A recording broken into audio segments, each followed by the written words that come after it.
Hello, my name is Emily Bikowitz. I am here to discuss my debate for Dr. Charles Ripley for my global politics class on why the United States should not be militarily involved in the Middle East.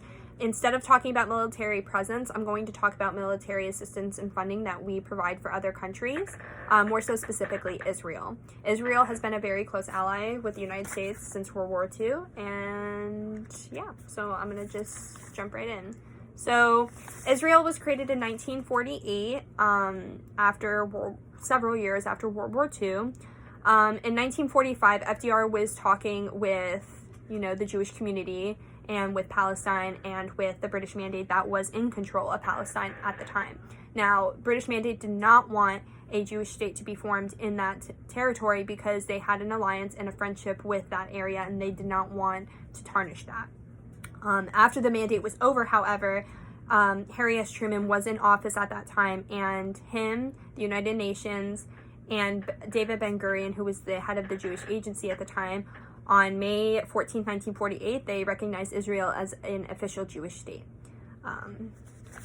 So our relationship with Israel obviously dates back to around that time, and ever since then we have been funding their military and helped giving them assistance with finances and such. Israel is one of the largest recipients from the United States for foreign aid. We give about approximately $3.7 billion a year to help fund their military, and we've given them approximately $142 billion over the several years we have been friends with them. Most of this money does go towards the development of technology, the development of new missiles, air defense, weapons, all that kind of stuff. A few of the main defense systems that we are actually co-funding and co-producing with Israel would be David's Sling, Arrow 1 and 2, and Iron Dome. The Iron Dome is, I believe, the most expensive development that we do pay for with Israel. It costs about $1.5 billion. And the agreement that the United States and Israel came to was that we would be co-producing, and most of the production was supposed to be happening in Israel since we are funding most of it. However, today, 60 to 70% of the production of the Iron Dome is performed in the United States. Now, reading through this, which is the U.S. foreign aid to Israel, I saw there was a lot of money being moved between, the United States and Israel, but it was more so us giving them money for their military funding. What I did not understand was that Israel is economically developed. They have a strong economy. They are an established state. Why are we giving them billions and billions of dollars a year for military assistance?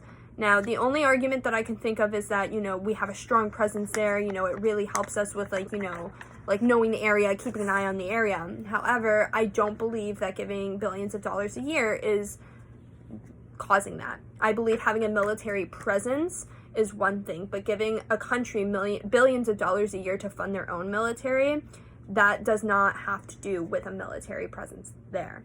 And it just doesn't seem like Israel does not give us much in return other than help with the development of new technology, which is great. But if you think of it this way, Israel has been an ally and a friend of the United States for years.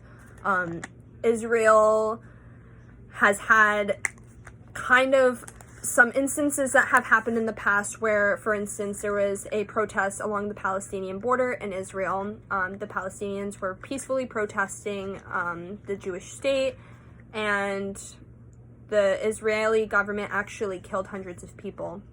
And that was one topic of discussion that, really was kind of, why are we funding a country that's going to kill peaceful protesters in that way? Even though that's not our fight to fight. But also there was an instance with the USS Liberty where an Israeli airstriker bombed one of our own ships. And in my opinion, a country that is receiving billions of dollars of aid, why would we continue to give a country money like that when they have already attacked us and gone against other agreements with us, such as, we didn't want them to do any military trades with China, and they still did. We could be using these billions of dollars a year that we are giving Israel towards internal problems we have in our own country, with hunger, with homelessness, with military benefits for veterans, education. That's just the tip of the iceberg. And when you find that is that much money in our military budget to cut, I believe that great things could happen for our country at the end of the day. So that's it. Thank you very much.